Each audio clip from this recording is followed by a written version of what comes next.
Hello aspirants, कैसे हैं आप सभी लोग। होपफुली सब मज़े में होंगे, फर्स्ट क्लास होंगे। और हम फिर से आपके बीच दून सिविल एकेडमी के आपके लिए नेक्स्ट रीजनिंग की वीडियो डाइस चैप्टर जैसा आपको दिख ही रहा होगा, नेक्स्ट वीडियो लेके आए हैं। एक डाइस एक बहुत इंपॉर्टेंट चैप्टर है, खासकर एसएससी जीडी रेलवेज़ में तो काफ़ी काम आता है ना। और आपके एयरफोर्स वगैरह डिफेंस के एग्ज़ाम्स जिनमें रीजनिंग सिलेबस में है आपके, उनमें भी ये काफ़ी हेल्पफुल होता है ना। तो मैं आपको आज डाइस को सबसे ईजीएस्ट लैंग्वेज में, कि आपके जल्दी से जल्दी आप कैसे समझें, question with in a seconds आप कैसे अटैम्प्ट करें, वो सब चीज़ें बताऊँगा, ठीक है। और ऐसा नहीं है कि बिल्कुल थोड़ा वही जैसे हम चलते ही हैं, कॉन्सेप्ट वाइज भी चलेंगे और शॉर्ट ट्रिक्स पे भी आएंगे, ठीक है। ओके, तो ठीक है, हम पढ़ रहे हैं डाइस। अब देखो सिंपल सी बात है, हम रीजनिंग पढ़ रहे हैं तो कोई भी वर्ड जब हम सुनते हैं तो वर्ड में हमेशा ध्यान किसी ना किसी का आता ही है। हमेशा हर वर्ड की एक पिक्चर जरूर होती है ना। तो जैसे ही कभी हम पासे के बारे में ध्यान आता है तो महाभारत याद आती ही है। और महाभारत जब याद आती है तो महाभारत से हमारे आपके फेवरेट एक्टर शकुनी जी भी याद आते हैं, जिनसे आपने जो पासे का खेल बहुत अच्छे से खेलते थे, जिनका पासा उनका कहना मानते थे, है ना। तो ठीक है, चलिए स्टार्ट करते हैं आपके लिए डाइस की वीडियो, ठीक है। तो जैसे आपको पता ही है, हल्का फुल्का आपको ध्यान होगा, डाइस होती एग्जैक्टली कितना टाइप की है। डाइस माने आपने घर में बैठे, खासकर लॉकडाउन में तो काफ़ी लूडो खेला हुआ है आपने। लूडो में जनरली हम जिसका यूज़ करते हैं 6 फेस का, जो एक क्यूब होता है, जिसके होते 6 फेस हैं, बट एक टाइम पे आप केवल 3 ही फेस को देख सकते हो, है ना। 3 फलक दिखते हैं, 3 इसके पीछे होते हैं, ठीक है। ओके, तो ये जो 3 फेस दिखते हैं, इन्हीं के बेस पे आपके एग्जाम में क्वेश्चन उठते हैं। और जनरली एक ही टाइप के क्वेश्चन यहाँ पे उठते हैं कि इसके अपोजिट आपने बताना है। तो चाहे वो तब क्लोज डाइस में हो, जैसे ये क्लोज डाइस है, ऐसे ही चाहे ओपन डाइस हो। ओपन डाइस मतलब अगर इसी डाइस के 6 फेसेस को हम खोल दें, वो कहलाती है आपकी ओपन डाइस, है ना। हाँ, तो बस यही चीज़ आपने ढंग से देखनी है। तो देख लीजिए, आपके पास जनरली जो डाइस होती है, मतलब यही डाइस कितने फॉर्मेट्स में आपके पास हो सकती है। तो ये डाइस होती है आपके पास 2 टाइप की, है ना। ये डाइस होती है 2 टाइप की। कौन कौन सी? एक होती है आपके पास स्टैंडर्ड डाइस, है ना, जिसे आप हिंदी में कहते हैं मानक पासा। और एक होती है आपके पास ऑर्डिनरी डाइस, ऑर्डिनरी यानी कि साधारण पासा। कोई भी आपको पूछे कि डाइस होते कितने टाइप्स के हैं, तो 2 टाइप के जनरली होते हैं। एक होता है आपके पास स्टैंडर्ड, एक होता है ऑर्डिनरी। अब देखो, जैसे स्टैंडर्ड है, नाम से ही पता चल रहा है कोई स्टैंडर्ड है, कोई फिक्स वो होंगे, प्रोपोर्शन होंगे इसके, फिक्स स्टैंडर्ड होगा कोई ना कोई इसका, वो कहलाता है स्टैंडर्ड। और ऑर्डिनरी मतलब रैंडम कोई भी डाइस आपको दे दो, दैट्स ऑर्डिनरी, है ना, ठीक है। तो स्टैंडर्ड की पहचान क्या होती है? स्टैंडर्ड की रियल डेफिनेशन जो ये है वो क्या होती है कि इसके ऑपोजिट फेसेस का, ऑपोजिट फेस माने जानते हो ना, मतलब ऑपोजिट माने उसके अपोजिट। जैसे क्यूब है, ये क्यूब है, ये क्यूब बोल लो, डाइस बोल लो, कुछ भी बोल लो।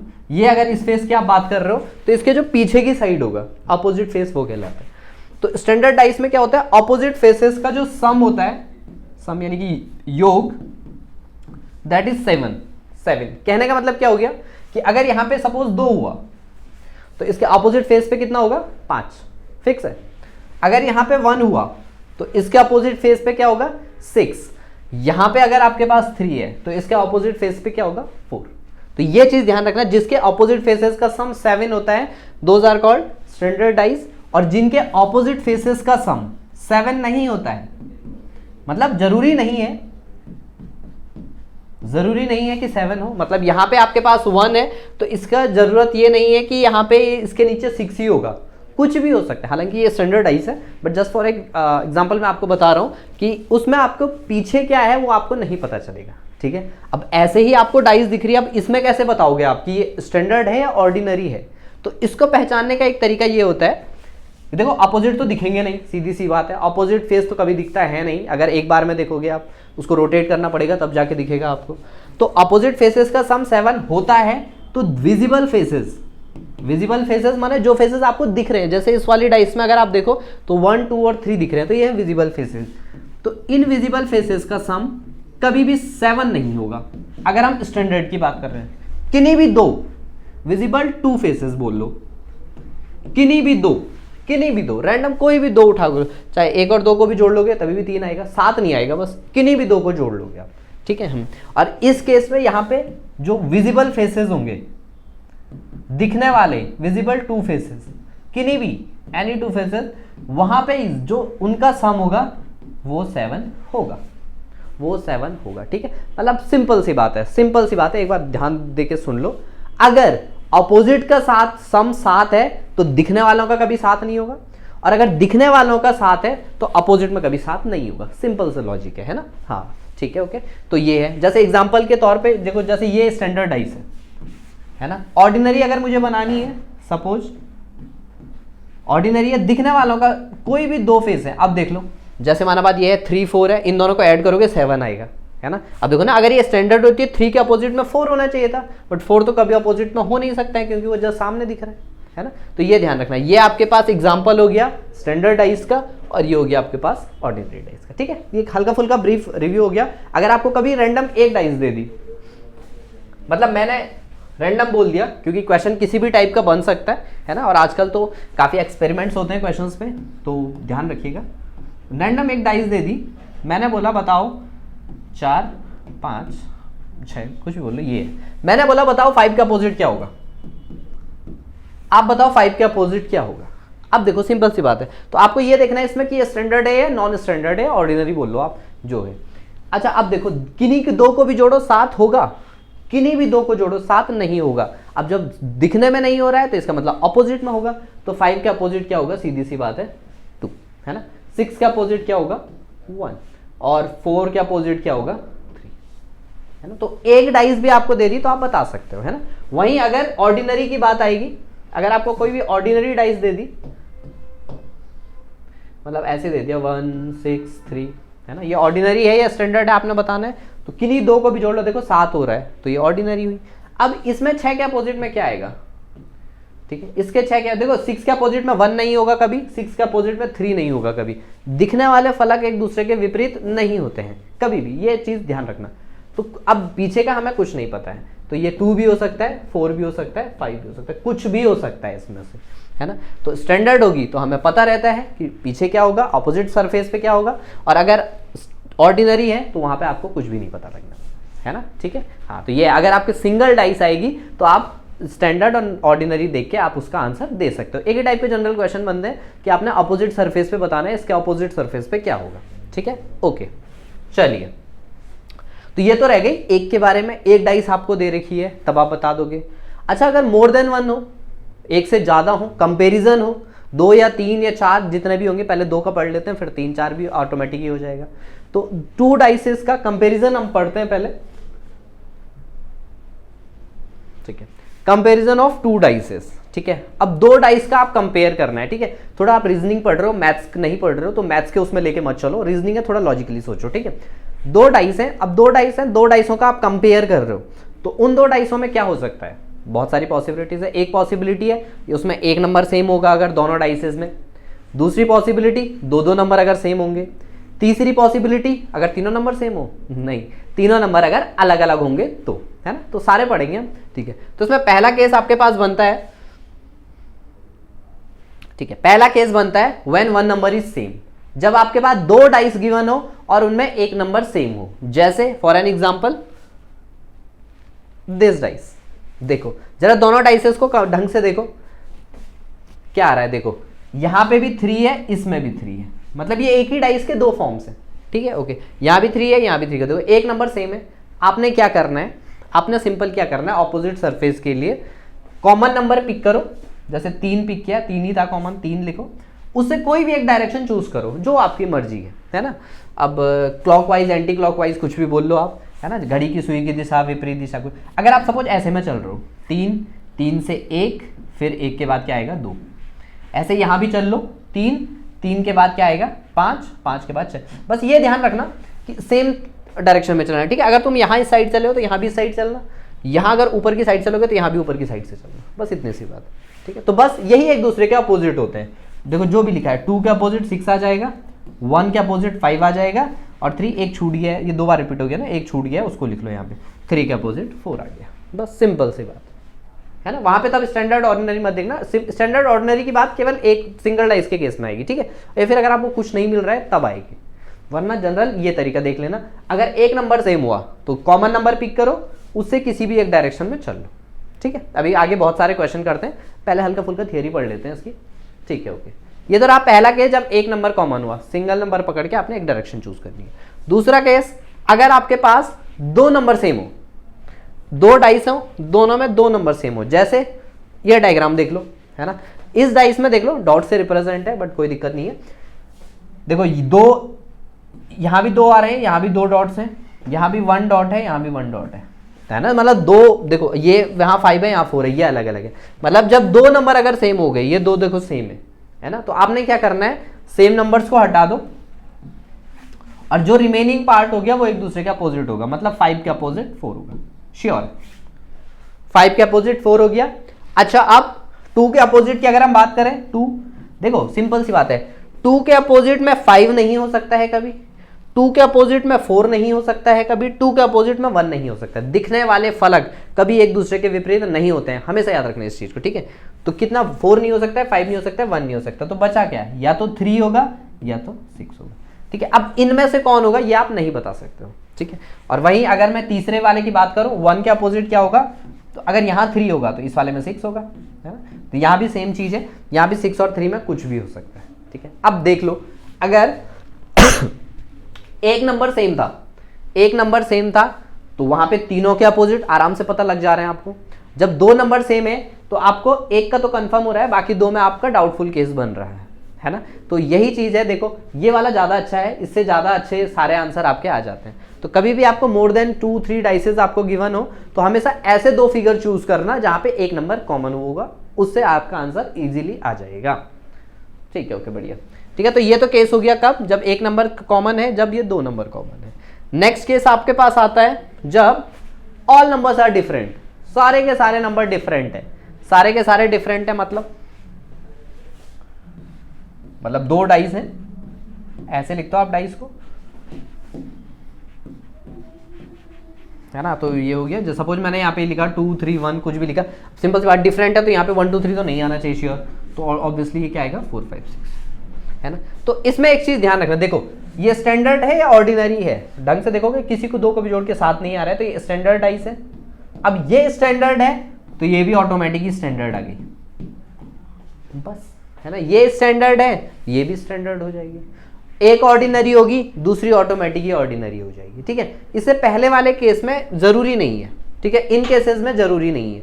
जैसे आप अगर देख सकते हो, देखो ये वाला देख लो, जैसे 5 और 2 7, ये आपके पास ऑर्डिनरी था, और ये वाली देख लो 2, 4, 1, ये आपका स्टैंडर्ड आ गई। तो यहाँ पे फ्लक्चुएशन चल सकता है, बट जहाँ पे भी 3, जब सब सारे नंबर्स अलग अलग है, उनका कंपैरिजन की अगर बात आती है तो वहां पे अगर एक स्टैंडर्ड होगी, दूसरी ऑटोमेटिक स्टैंडर्ड होगी, एक ऑर्डिनरी लोगे आप, दूसरी ऑर्डिनरी ऑटोमेटिक ही बन जाएगी, सिंपल सी बात है। देख लो, जैसे जस्ट फॉर एग्जांपल आपने बोला 3, 4, 5, ठीक है, ये ऑर्डिनरी है ना, क्योंकि दो किन्हीं भी दो को जोड़ के आपके पास कितना आ गया, 7 आ गया, हाँ, तो यहाँ 7 आ गया, तो अब रिमेनिंग पार्ट लिखोगे तो 2, 1, 6 ही तो बचा, तो देखो 6 और 1 7, ये ऑर्डिनरी आ गया।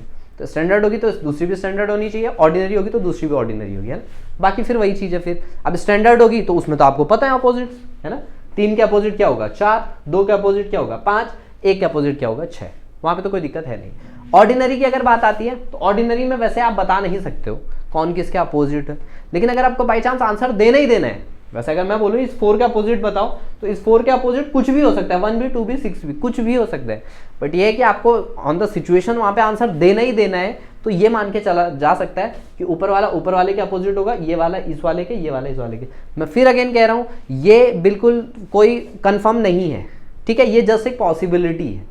तो वैसे ऐसे केसेस को तो अवॉइड ही करना, जब नहीं ही आ रहा होगा आपका आंसर तब प्रिफर कर सकते हो आप इसे, कि ऊपर वाला ऊपर वाले के, सामने वाला सामने वाले के, है ना। पर पहले ये चीज़ें देख लेना कि एक डाइस को एक नंबर सेम है, 2 नंबर सेम है, या फिर स्टैंडर्ड है, नॉन स्टैंडर्ड है, ये सब चीज़ें देख लेना, है ना। इस वाले उसको लास्ट में लगाना, ठीक है। तो ये है ओवरऑल थियरी आपके बारे में, डाइस के बारे में आपके लिए, है ना। अब सीधे क्वेश्चंस पे चलते हैं और क्वेश्चन सीधे सीधे अटेम्प्ट करते हैं, ठीक है। आप में से कई लोग हैं जो पढ़ते हैं और थियरी अवॉइड करना चाहते हैं, है ना। हाँ, पर थोड़ा एक चीज़ ये भी ध्यान रखिएगा, आजकल ना एग्जाम्स के जो एग्जाम कंडक्ट करवाते हैं वो एक्सपेरिमेंट बहुत ज़्यादा होने लग गए हैं, तो जनरली वही क्वेश्चन दिए जाते हैं जो थोड़ा कॉन्सेप्चुअल होते हैं, ठीक है। तो थोड़ा कॉन्सेप्ट पे भी आइएगा। चलो बढ़िया, ठीक है, क्वेश्चन आपके पास ऐसे में आएंगे, ठीक है। अच्छा मैंने तो आपको 2 डाइस का बताया कंपैरिजन, यहाँ तो 4 डाइसें दे दी, करना अभी भी आपने वही है, कोई भी 2 डाइस पिक कर लो, ठीक है। अभी बताते हैं, देखो जैसे इसमें क्वेश्चन है 4 forms of a dice are shown below, ये 4 डाइस आपको दे रखी है, आपको बताना है डी के अपोजिट क्या है, डी के अपोजिट क्या है, ठीक है। अच्छा अब इसको देखो, करने के बहुत सारे तरीके हैं, एक विद इन अ सेकेंड्स आपका आंसर कैसे आ जाए मैं बताता हूं, ठीक है। अब देखो सिंपल सी बात है, देखो डी के अपोजिट में ई हो सकता है, डी के अपोजिट आपने बताना है ना, देखो दिखने वाले फलक कभी एक दूसरे के विपरीत नहीं होंगे, देखो यहाँ पे देखो डी के सामने ई दिख रहा है, तो ये अपोजिट तो नहीं हो सकता है, ठीक है। अच्छा डी के अपोजिट में ए आ सकता है, आ सकता है, पॉसिबिलिटी है। अच्छा डी के अपोजिट में बी आ सकता है, देखो इस वाले को देखो, डी के अपोजिट में कभी बी नहीं आएगा, दिख रहा है। डी के अपोजिट में सी आ सकता है, कभी नहीं आ सकता है, तो देखो एक ही तो बचा फिर, डी के अपोजिट में है ना, बस ऑप्शन से within a seconds answer आ जाएगा, जैसे जैसे आपकी कमांड बढ़ती जाएगी हो जाएगा। वरना आप वही चीज अप्लाई कर सकते हो, देखो कोई भी 2 डाइस ऐसी ले लो जिसमें एक नंबर कॉमन होगा, जैसे कोई सी भी उठा लो, वैसे तुम अगर अच्छा पहली और लास्ट को ही उठा के देख लो, पहली और लास्ट को ही उठा के देख लो, देखें फर्स्ट और लास्ट को अगर आप पिक करोगे तो देखो इसमें कितने नंबर कॉमन है, 2 नंबर कॉमन आ रहे हैं ना, BC और BC इसमें भी है, 2 नंबर सेम है, तो 2 नंबर का क्या रूल था, जो सेम है उनको काट दो, जो बचेंगे वो एक दूसरे के अपोजिट होंगे, ए के अपोजिट क्या आएगा, डी आएगा, वही पूछा था डी के अपोजिट क्या है, तो बस आप कंपेयर कर सकते हो। कोई सिंगल वाला भी देख लो, इसमें है कोई सिंगल वाली डाइस जिसमें एक नंबर सेम आ रहा हो, CDE, अच्छा ये यही वाला देख लो, कौन सा, फर्स्ट एंड थर्ड वाली कंपेयर कर लो, देखो फर्स्ट और थर्ड कंपेयर करोगे, सी कॉमन आ रहा है, ठीक है ओके बढ़िया, चलो एक डायरेक्शन में सी के बाद बी के बाद ए, इस वाले में चलोगे, अब देखो ना आपने ये वाली डायरेक्शन चूज की, तो इस वाले में भी ये वाली डायरेक्शन चूज करोगे, ठीक है, CED, देखो यहाँ पे भी क्या आ गया, ए के अपोजिट में डी के अपोजिट में, है ना, तो मर्जी तुम्हारी है, जिस तरीके से भी करो, आंसर मेथड सारे पता होने चाहिए, क्योंकि सिचुएशन में कौन सा इजी पड़ जाए वहां पे दिक्कत वो हो जाती है, ठीक है। चलो बढ़िया, पहले ऑप्शन से ही करने का ट्राई करो, वहां से नहीं आ रहे तब इस पे जाओ, ठीक है, करो जैसे इसको करो फटाक से, वीडियो पॉज करो, ठीक है, हाँ तब तक मैं आंसर बताता हूँ। अपोजिट टू द डिजिट 3, 3 के अपोजिट आपने बताना है, 3 के अपोजिट में देखो 4 कभी नहीं हो सकता है, दिख रहा है, 3 के अपोजिट में कभी 5 नहीं हो सकता है, दिख रहा है, 3 के अपोजिट में 6 हो सकता है, 3 के अपोजिट में 1 कभी नहीं हो सकता है, बस हो तो गया, आंसर मिल गया, है ना, सीधे आगे बढ़ो, ठीक है। आपने बताना है 2 बिंदुओं वाले फलक के विपरीत, 2 के विपरीत में बताना है, ठीक है। देखो 2 के अपोजिट, चलो आओ, 2 कहाँ है, ये रहा 2 के अपोजिट में देखो 5 कभी नहीं आ सकता है, हटाओ, 2 के अपोजिट में 1 कभी नहीं आ सकता है, हटाओ, 2 के अपोजिट में और क्या बचा, 4 और 6, 2 के अपोजिट में 4 पॉसिबल है, अच्छा पॉसिबल है, चलो ठीक है। अब देखो ऐसे में नहीं मिला ना आपको, देखो मैं वही चीज कह रहा हूँ ना, अब जरूरी नहीं है कि हर क्वेश्चन उससे तरीके हो, वो है, अब वही वाला आओ, एक नंबर सेम आना चाहिए, किन्हीं भी 2 को कंपेयर कर लो। अच्छा देखो फर्स्ट और सेकंड को ही कंपेयर कर लो, दोनों में एक नंबर सेम आ रहा है 5, है ना, चलो 5 के बाद 3 के बाद 2, आपने ये वाली डायरेक्शन चूज की, इस वाले में भी यही वाली डायरेक्शन चूज करना, 5 4 और 6, क्या पूछा गया था, 2 के अपोजिट में, 2 के अपोजिट में क्या आएगा 6, ठीक है, डन, बढ़िया। नेक्स्ट, अच्छा जरूरी नहीं है ABCD या 1 2 3 आए, सिंबल वाइज भी आ सकता है, रूल वही है, रूल में कोई चेंज नहीं है, सब वैसे ही है, देखो ठीक है। चलो कब बताओ, प्लस के अपोजिट में बताना है, ठीक है, प्लस के अपोजिट में परसेंटेज कभी नहीं हो सकता है, देख लो, दिखने वाले फलक एक दूसरे के विपरीत नहीं होते हैं, ठीक है ओके। प्लस के अपोजिट में डॉलर कभी नहीं हो सकता है ना, सेम दिख रहा है, प्लस के अपोजिट में माइनस, अच्छा हो सकता है, प्लस के अपोजिट में क्रॉस, ये भी हो सकता है ना, फिर वही है, करो कंपेयर, अब कोई भी 2 डाइस जिसमें एक नंबर सेम होगा, दिख रहा है कोई 0, अच्छा सेकंड और फोर्थ को ही कंपेयर कर लो आप, सेकंड और फोर्थ डाइस को सेकंड और फोर्थ डाइस को कंपेयर करोगे तो ये 0 देखो दोनों में कॉमन है, उसमें चलोगे तो 0 इंटू माइनस, इसमें चलोगे 0 प्लस परसेंटेज, है ना, पूछा क्या गया है, प्लस के अपोजिट आपने बताना है, प्लस के अपोजिट इंटू, बस खत्म। Next, from the 4 position of a dice given below find the colour which is opposite to yellow, yellow के अपोजिट में आपने बताना है, फिर अगेन देख लो, येलो के अपोजिट में, येलो कहाँ है, येलो देखो, येलो के अपोजिट में रेड कभी नहीं हो सकता है, येलो के अपोजिट में कभी ब्लू नहीं हो सकता है, येलो के अपोजिट में कभी रोज नहीं हो सकता है, एक ही होगा फिर कौन सा, वायलेट, है ना। Within a seconds answer आते हैं, ठीक है। ओके, नेक्स्ट क्वेश्चन कर लो। If in a dice it's two position surface at, अच्छा अब देखो जैसे यहीं पे है, उसने क्वेश्चन थोड़ा अलग तरीके से बोल दिया। उसने ये बोला कि सरफेस अपोजिट का सम 7 होना चाहिए। अब देखो इसीलिए मैंने आपको थियरी पढ़ाई, क्योंकि एग्जाम पैटर्न चेंज हो रहा है। इसने ये बोला है कि अपोजिट का 7 होना चाहिए, अपोजिट का सम 7 यानी कि स्टैंडर्ड डाइस। ध्यान आ रहा होगा, ध्यान नहीं आ रहा है दोबारा वीडियो देखना स्टार्टिंग से, है ना। तो अपोजिट का 7 आ रहा है, मतलब ये कुल मिला के ये बोलना चाह रहा है कि डाइस है कौन सी, स्टैंडर्ड डाइस आनी चाहिए। तो आपने ये बताना है दिए गए पासों में से कौन सी स्थिति सही पासे को, अच्छा मतलब आपने ये बताना है इन चारों में से कौन सी स्टैंडर्ड है। फिर वही स्टैंडर्ड है, अपोजिट का सम 7 होगा, अपोजिट का सम 7 होगा तो दिखने वालों का 7 नहीं होना चाहिए, दिखने वालों का 7 सही नहीं होना, 7 नहीं होना चाहिए। अब देखो जैसे इसमें दिखने वालों का 7 है, ये नहीं हो सकता है, इसमें भी दिखने वालों का 7 है, नहीं हो सकता है, इसमें ये हो सकता है, इसमें 5 और 2 7, देखो ये भी नहीं हो सकता है। Correct answer will be option number C, है ना। जिसको अगर ये समझ में नहीं आया होगा थोड़ा सा पहले थियरी पे जाओ स्टार्टिंग में, ठीक है, आप समझ जाओगे, ठीक है। ओके, तो ये है आपके पास क्लोज डाइस, अपना अपोजिट बहुत इजीली पता चल जाता है, अच्छे से पता चल जाते हैं। अच्छा, इसी ओपन डाइस के बाद आप क्लोज डाइस के बाद आता है आपका ओपन डाइस, मतलब हुआ अभी भी कुछ नहीं है, वही डाइस है, बस डाइस के फेसेस खोल दिए, है ना।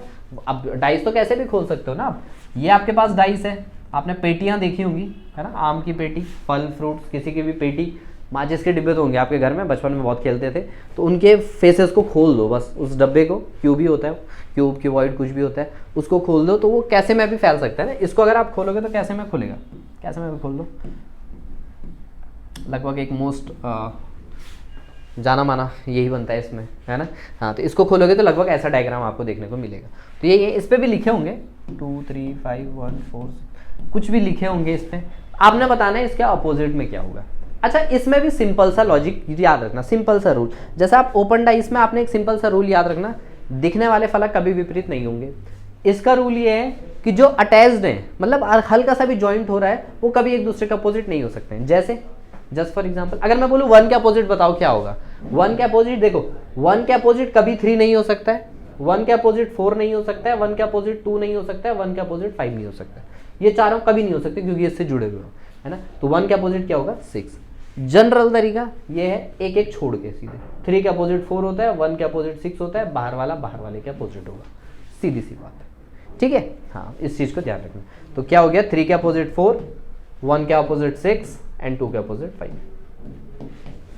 है ना। बस ये याद रखना, जब कभी भी सीक्वेंस में आएगा ना ऐसे सीरीज में, तो एक एक अल्टरनेट उसमें वो कर लेना, एक छोड़ के दूसरा वाला अपोजिट, ठीक है। ओके, बहुत सारे इसमें ओपन कैसे में भी खोलो आप, ठीक है। जैसे आपके लिए क्वेश्चन है, ये रहा क्वेश्चन, जैसे आप बताओ। अब देखो ना, जैसे इसमें क्वेश्चन पे आंसर पे बाद में आएंगे, पहले जनरली देख लो कौन कौन होंगे। देखो वही है ना, जब कहा ना एक सीरीज में आएगा, आप क्या करना, एक एक छोड़ के, मतलब 6 के अपोजिट में 3, ये भी एक सीरीज है, 4 के अपोजिट में 5, ठीक है।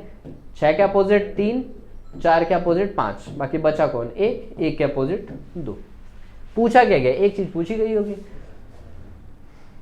Line opposite the face having 3 dots. अच्छा, 3 के अपोजिट बताना है, 3 के अपोजिट कौन है, 6, बस सीधी सीधी बात है ना। चलो ठीक है, ऐसे इसमें बता दो। अगर कोई डायग्राम आपको टिपिकल लग रहा होगा, बस एक ही चीज याद रखना, ठीक है, उसमें उससे जरा सा भी लिंक नहीं होना चाहिए, वो आराम से निकल जाएगा अपोजिट। अच्छा, इसमें भी करना वही है, पर इसमें थोड़ा सा देखो उसने अलग वो बोल दिया, थोड़ा एक स्टेप और बढ़ा दिया उसने। अच्छा, पहले तो अपोजिट ही निकाल लो, कौन किसके अपोजिट होगा। देखो आपको बताया कभी भी ऐसे होगा तो सीधे लाइन होगी, तो ये तो सीधे अपोजिट होंगे, ठीक है। देखो x के अपोजिट है z, x के अपोजिट z, और देखो और तो सीक्वेंस है ना, तो घबराना मत, आराम से देखो। है अब आपने अगर बताना है q के अपोजिट बताना है बाई चांस, देखो q के अपोजिट x z तो होंगे नहीं, क्योंकि x z एक दूसरे के है। q के अपोजिट y कभी नहीं हो सकता है, q से देखो p भी तो हल्का लगा हुआ है, ये भी कभी एक दूसरे का अपोजिट नहीं होगा। तो q का अपोजिट क्या हो गया, r, y के अपोजिट p, x के अपोजिट z हो गया था, q के अपोजिट r और y के अपोजिट p, है ना। अब बोला ये गया है कि इसको अगर आप पैक करोगे मोड़कर, कौन सी आकृति अगर आप पैक करोगे तो क्यूब बनेगा, तो कौन सा क्यूब कह के बन सकता है। अब वही चीज अगर विपरीत है सामने नहीं दिखेगा। देखो x के अपोजिट में z है, ये तो x और z सामने ही दिख रहे हैं, तो ऐसा तो कभी बनेगा नहीं। q r एक दूसरे के अपोजिट हैं, इसमें तो सेम सेम ही दिख रहे हैं, सेम फेस पे दिख रहे हैं, ऐसा कभी हो नहीं सकता। y के अपोजिट p, ये कभी नहीं बन सकता है, एक ही बनेगा। x अलग हो सकता है, r अलग हो सकता है, p एक यहाँ से उठाया, एक यहाँ से उठाया, एक यहाँ से उठाया, ठीक है ओके, है ना। मतलब क्लोज करोगे तो कैसा बनेगा, वही क्वेश्चन था, निकालना अभी भी आपने ऑपोजिट ही है, बट थोड़ा एक लेवल बढ़ा दिया है, ठीक है ना। तो एग्जामिनर लगभग एक्सपेरिमेंट करता ही है, तो थोड़ा इसके लिए भी प्रिपेयर रहना। सेम क्वेश्चन ये रहा, ठीक है। How many dices are possible, फिर वही चीज, देखो 2 के अपोजिट 4, 1 के अपोजिट 6, 3 के अपोजिट 5, है ना। ये इसके अपोजिट, ये इसके अपोजिट, बाहर वाला बाहर वाले के अपोजिट। आपने बताना है how many dices are possible. अच्छा कितनी पॉसिबल है, अच्छा देख लो, देखो 3 5 अपोजिट है, ये तो कभी हो नहीं सकता है, ठीक है, ये वाला हो नहीं सकता है। 2 6 4, अच्छा देखो 2 और 4 देख लो, 2 और 4 एक दूसरे के अपोजिट है, ये भी कभी बन नहीं सकता है। 1 3 4, 1 3 4, हाँ ये पॉसिबल है, अलग अलग ही है सब, क्योंकि 6 3 1, देखो 6 और 1 एक दूसरे के अपोजिट है, ये भी कभी एक साथ नहीं आ सकते। Correct answer will be option number C, only C, मतलब ठीक है, बढ़िया। फिर वही डायग्राम उठपटांग आएंगे, देख के घबराना नहीं है, ठीक है, बिल्कुल इत्मीनान से आराम से करो। वही है, अब इसमें कौन, इसमें तो वो वाला सीक्वेंस भी नहीं है, 3 आते तो अल्टरनेट कर लेते हैं ना, आराम से देखो। मैंने आपको क्या बोला है, सिंपल सी बात है, जो सबसे ऐसा देखो जो सबसे ज़्यादा के साथ लिंक्ड है। जैसे चलो इसकी बात करते हैं, ठीक है, इस डेल्टा की बात करते हैं। ये डेल्टा देखो, इसके अपोजिट में ये कभी नहीं होगा, इसके अपोजिट में ये कभी नहीं होगा, इसके अपोजिट में ये कभी नहीं होगा, और इसके अपोजिट में ये कभी नहीं। जो लिंक होते हैं ना एक दूसरे के अपोजिट नहीं होते हैं, तो सीधी सी बात है, डेल्टा के अपोजिट क्या हो गया, साई। अगर आप लोग थोड़ा साइंस बैकग्राउंड वाले होंगे तो ये सिंबल को समझ रहे होंगे, है ना। बाकी कोई इतना बड़ी बात नहीं है, अगर आप नहीं भी हैं साइंस बैकग्राउंड के, है ना, तो भी घबराने की जरूरत नहीं है। रीजनिंग के हिसाब से दीज आर जस्ट सिंबल्स, केवल सिंबल है, ठीक है, ये हो गया सही। अच्छा और अब बता, अब तो बता ही सकते हो, अब तो काफ़ी शॉर्ट आउट हो ही गया है, चलो हाँ ठीक है। इसके अपोजिट ये हो गया, ऐसे अगर मैं बोलूँ इन्फिनिटी के अपोजिट बताओ, देखो ये नहीं हो सकता है, ये नहीं हो सकता, ये दो तो ऑटोमेटिक ही नहीं हो सकता। एक ही बचा, इन्फिनिटी के अपोजिट थीटा, और क्या बचा अल्फा, अल्फा के अपोजिट क्या हो गया बीटा। बस फिर वही मोड़ कर कौन सी बनाई जा सकती है, अल्फा बीटा कभी एक साथ नहीं आ सकते हैं, नहीं। अच्छा ओके, और delta infinity theta, infinity theta एक साथ नहीं आ सकते हैं, ठीक है, हटाओ इसको भी। साई और डेल्टा एक साथ नहीं आ सकते हैं, हटाओ इसको भी, एक ही बचा थीटा बीटा और साई। चलो बढ़िया, नेक्स्ट। अच्छा 4 position of a dice are given below. अच्छा ठीक है, सबसे हार्डेस्ट लेवल की अगर आप बात करेंगे, मतलब ये है ना, डाइस में एक क्लोज डाइस आती है, आपका ओपन डाइस आती है, ठीक है। अगर ज़्यादा ही हार्ड पेपर बनाना हुआ बाई चांस, तो इसमें एक क्वेश्चन ये बनता है कि मिसिंग नंबर वाला, है ना, आपको मिस करके इतने सारे नंबर्स में से एक नंबर मिसिंग होगा, आपको बताना है क्या आएगा वहाँ पे, है ना। तो उसमें भी कोई ज़्यादा इतनी बड़ी साइंस नहीं है, सिंपल से अभी भी आपने वही करना है, ऑपोजिट निकालना है, ठीक है। अच्छा अब देखो है, जैसे ये डाइसेज हैं, ठीक है ओके, आपने बताना है कि लुप्त संख्या क्या है, मतलब कुल मिला के आपने बताना है, यहाँ पे ये है ना मिसिंग नंबर ये है, यहाँ पे आपने बताना है क्या है। अब देखो सिंपल सी बात है, हाँ देखो 3 है, ठीक है ओके। पहले तो किन्हीं भी 2 डाइस को कंपेयर करके आप अपोजिट तो निकाल ही सकते हो, है ना। निकाल लो पहली और तीसरी, ए और सी को कंपेयर करना जरा। देखो दोनों में एक नंबर कॉमन है 6, अपोजिट निकालो तो 6 6, उसके हिसाब से चलेंगे तो 6 2 4, इसके हिसाब से चलेंगे 6 1 और 3, है ना। तो एक जो मिसिंग हो गया यहाँ पे, क्या हो गया मिसिंग 5, ठीक है ओके। तो आपने बताना क्या है, अब देखो है, आपने 3 और 5 की अगर आप बात कर रहे हो, 3 और 5 मतलब यहाँ पे कभी भी 4 नहीं आएगा, क्योंकि 3 के अपोजिट में 4 है, 4 कभी नहीं आएगा। 5 के अपोजिट में 6, 4 और 6 तो कभी नहीं आने वाले हैं। ये देखो साफ, ये 2 ऑप्शन तो ऐसे एलिमिनेट हो गए, है ना, एलिमिनेट हो गए। बचा क्या, देखो 3 के यहाँ पे पूछा गया है ना, 5 भी कभी नहीं हो सकता है, 5 तो ऑलरेडी यहाँ पे है ना, 5 तो कभी होगा नहीं, तो एक ही तो बचा फिर, है ना। मतलब कितना भी कॉम्प्लिकेटेड क्वेश्चन आए, करना वही होता है, सिंपल सी बात है। कोई भी 2 डाइस पिक करो जिसमें एक नंबर सेम है और दोनों को अपोजिट निकालो, बस ये अपोजिट कभी सामने वाले पे नहीं दिखेगा। मतलब 3 के अपोजिट में 4 आया तो 4 कभी यहाँ पे नहीं हो सकता है, 6 यहाँ पे कभी नहीं हो सकता है 5 के जस्ट उस पर, और तो फिर बचा क्या, एक ही बचा आपके पास 1, है ना। हाँ सबसे हार्डेस्ट लेवल आपके पास यही बनेगा, ठीक है ओके बढ़िया। तो ये थी ओवरऑल वीडियो आपके लिए डाइस। आपका पूरा का पूरा डाइस अगर आपने ढंग से देखी होगी तो इसमें आपके पास थियोरी भी है, आपके पास क्वेश्चन प्रैक्टिस के लिए काफ़ी है ना। इन सारे क्वेश्चंस को प्रैक्टिस कीजिए, अच्छे से कीजिए, और आपके सारे क्वेश्चंस, मुझे नहीं लगता इसके बाद आपके उसमें डाइस रिलेटेड कोई भी डाउट रहेगा, चाहे उसमें नंबर आए, डिजिट आए, या कोई भी सिंबल आए, है ना। ठीक है, फिर मिलते हैं फिर नेक्स्ट वीडियो में कोई अच्छे से टॉपिक के साथ। तब तक के लिए जय हिंद।